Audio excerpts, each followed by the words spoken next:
હાથીના દાંતની માફક ચાવવાના અને બતાવવાના અલગ છે આ સરકારના. સ્વદેશીની વાતો સાથે અમારું 100% સમર્થન છે, અમે માનીએ છીએ. અમે તો જે દિવસે આ સરકારે બહારથી કપાસની આયાતો પર તમામ પ્રકારના ટેક્સ નાબૂદ કર્યા, ગુજરાતનો અને દેશનો ખેડૂત બરબાદ થઈ રહ્યો છે, તેમ છતાંય અહીંના ખેડૂતોનો કપાસ માર્કેટમાં આવે એ પહેલા બહારથી કપાસ આયાત કરવાનો જે સરકારે નિર્ણય લીધો એને પણ અમે સખત શબ્દોમાં વખોડતા.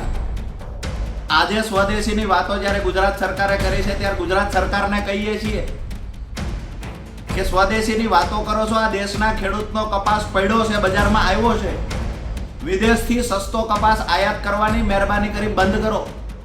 જો સ્વદેશીની વાતો સાચી હોય અને તમને લાગણી હોય આ દેશના નાગરિકો માટે, આ દેશના ખેડૂતો માટે થોડી પણ લાગણી બચી હોય તો બહારથી જે કપાસની આયાત થાય છે એના પર પ્રતિબંધ લગાવો. નમસ્કાર, હું આપનો રાજુ કરપડા. તમામ દેશવાસીઓને, ગુજરાતની જનતાને મારા જય કિસાન. આજે સવારમાં ગુજરાત સરકાર દ્વારા, ભાજપ સરકાર દ્વારા એક પ્રેસ કોન્ફરન્સ કરવામાં આવી, જેમાં આ દેશની એટલે કે સ્વદેશી વસ્તુઓ અપનાવવી, આત્મનિર્ભર બનવું, જ્યાં સુધી આપણા દેશની અંદર કોઈ પણ વસ્તુ મળે છે ત્યાં સુધી બહારની વસ્તુ ન વાપરવી, આવી બધી વાતો કરવામાં આવી.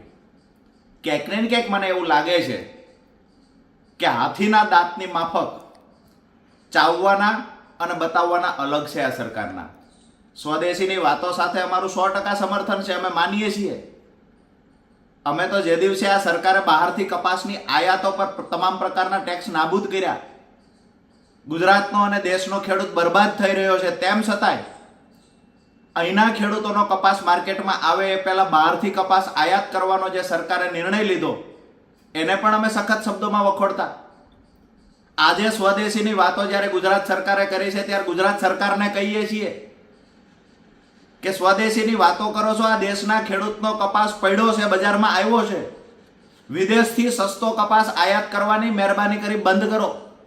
જો સ્વદેશીની વાતો સાચી હોય અને તમને લાગણી હોય આ દેશના નાગરિકો માટે, આ દેશના ખેડૂતો માટે થોડી પણ લાગણી બચી હોય તો બહારથી જે કપાસની આયાત થાય છે એના પર પ્રતિબંધ લગાવો. સ્વદેશીની વાતો ખૂબ સારી છે, તમારા બહારથી આયાત કરવાના ઘણા બધા નિર્ણયોના કારણે ગુજરાતનો ખેડૂત બરબાદ થયો છે. ખેડૂતોની જણસ, કપાસની તો અત્યારની વાત છે, બાકી ખેડૂતોની જણસ જ્યારે બજારમાં આવે છે એની પહેલા બહારથી આયાત કરી લેવામાં આવે છે. દુનિયાના ખેડૂતો સાથે કોમ્પિટિશન આ દેશના ગુજરાતના ખેડૂતોને કરાવવાના પ્રયત્ન થઈ રહ્યા છે. સરકારને વિનંતી કરીએ છીએ, સ્વદેશની વાતો ત્યાર પછી, સ્વદેશી આત્મનિર્ભર બનવાની વાતો ત્યાર પછી કરો, પહેલા કપાસની આયાત બંધ કરો.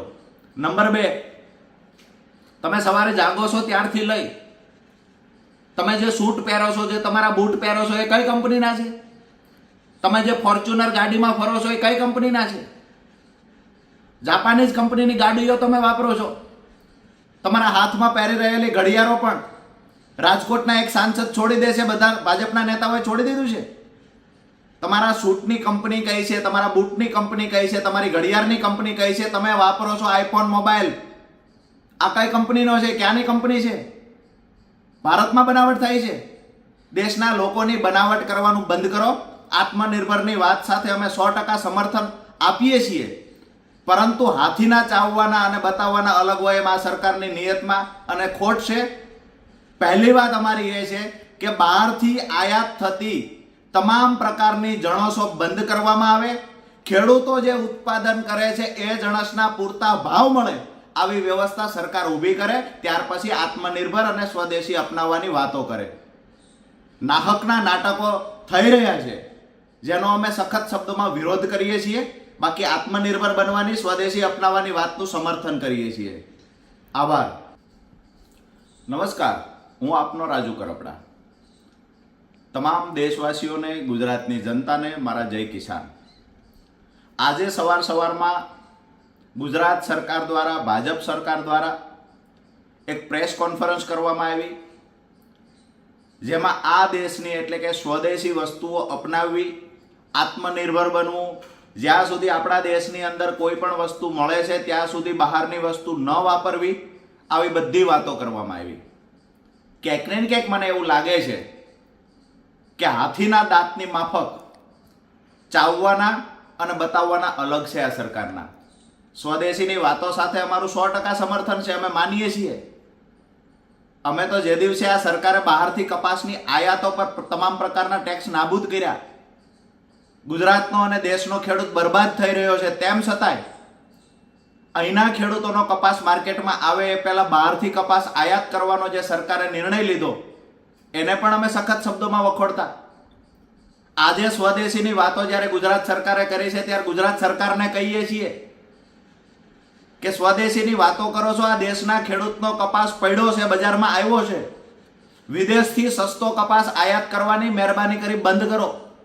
જો સ્વદેશીની વાતો સાચી હોય અને તમને લાગણી હોય આ દેશના નાગરિકો માટે, આ દેશના ખેડૂતો માટે થોડી પણ લાગણી બચી હોય તો બહારથી જે કપાસની આયાત થાય છે એના પર પ્રતિબંધ લગાવો. સ્વદેશીની વાતો ખૂબ સારી છે. તમારા બહારથી આયાત કરવાના ઘણા બધા નિર્ણયોના કારણે ગુજરાતનો ખેડૂત બરબાદ થયો છે. ખેડૂતોની જણસ, કપાસની તો અત્યારની વાત છે, બાકી ખેડૂતોની જણસ જ્યારે બજારમાં આવે છે એની પહેલા બહારથી આયાત કરી લેવામાં આવે છે. દુનિયાના ખેડૂતો સાથે કોમ્પિટિશન આ દેશના ગુજરાતના ખેડૂતોને કરાવવાના પ્રયત્ન થઈ રહ્યા છે.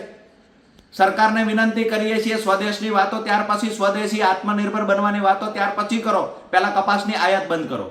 નંબર 2, તમે સવારે જાગો છો ત્યારથી લઈ તમે જે સૂટ પહેરો છો, જે તમારા બૂટ પહેરો છો, એ કઈ કંપનીના છે? તમે જે ફોર્ચ્યુનર ગાડીમાં ફરો છો એ કઈ કંપનીના છે? જાપાનીઝ કંપનીની ગાડીઓ તમે વાપરો છો. તમારા હાથમાં પહેરી રહેલી ઘડિયાળો પણ રાજકોટના એક સાંસદ છોડી દે છે, બધા ભાજપના નેતાઓએ છોડી દીધું છે. તમારા સૂટની કંપની કઈ છે, તમારા બૂટની કંપની કઈ છે, તમારી ઘડિયાળની કંપની કઈ છે? તમે વાપરો છો આઈફોન મોબાઈલ, આ કઈ કંપનીનો છે? ક્યાંની કંપની છે?